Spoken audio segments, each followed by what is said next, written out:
Foldable phone চান কিন্তু budget মেলে না, তাহলে হয়তো আপনার জন্য একটা ইন্টারেস্টিং অপশন আছে, LG G8X ThinQ Plus। Welcome to Techmaniac. আজকে আমরা কথা বলবো এলজি G8X ThinQ Plus নিয়ে।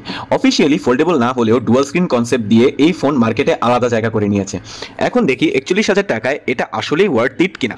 ডিজাইনে প্রিমিয়াম ফিল আছে, গ্লাস ব্যাক, মেটাল ফ্রেম আর সাথে IP68 ওয়াটার রেজিস্ট্যান্স, সাথে আছে হেডফোন জ্যাক যা আজকাল লাক্সারি মনে হয়। আর সবচেয়ে মজার ব্যাপার হলো ডুয়াল স্ক্রিন কেস, মানে ফোনে চাইলে এক্সট্রা একটা স্ক্রিন অ্যাটাচ করতে পারবেন আর তখন দেখাবে যেন mini foldable device.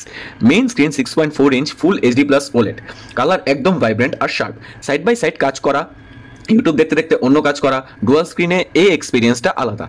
Under the hood আছে স্ন্যাপড্রাগন 855 চিপসেট আর 6GB র্যাম। ডেইলি ইউজে একদম স্মুথ চলে, গেমিংও ভালো হ্যান্ডেল করে। তবে হেভি ডুয়াল স্ক্রিন গেমিং করলে ব্যাটারি একটু ফাস্টার খেয়ে ফেলে। রিয়ারে ডুয়াল ক্যামেরা 12 মেগাপিক্সেল মেইন আর 13 megapixel ultra wide. Day light photo quality ভালো, কিন্তু লো লাইটে ডিটেলস কমে যায়। সেলফি ক্যামেরা 32 মেগাপিক্সেল যা ডিসেন্ট শট দেয়। আর সাউন্ড সিস্টেমের কথা না বললেই নয়, হাইফাই কোয়াড ড্যাক আর স্টেরিও স্পিকার্স মিউজিক লাভার্সের জন্য পিওর ব্লিস।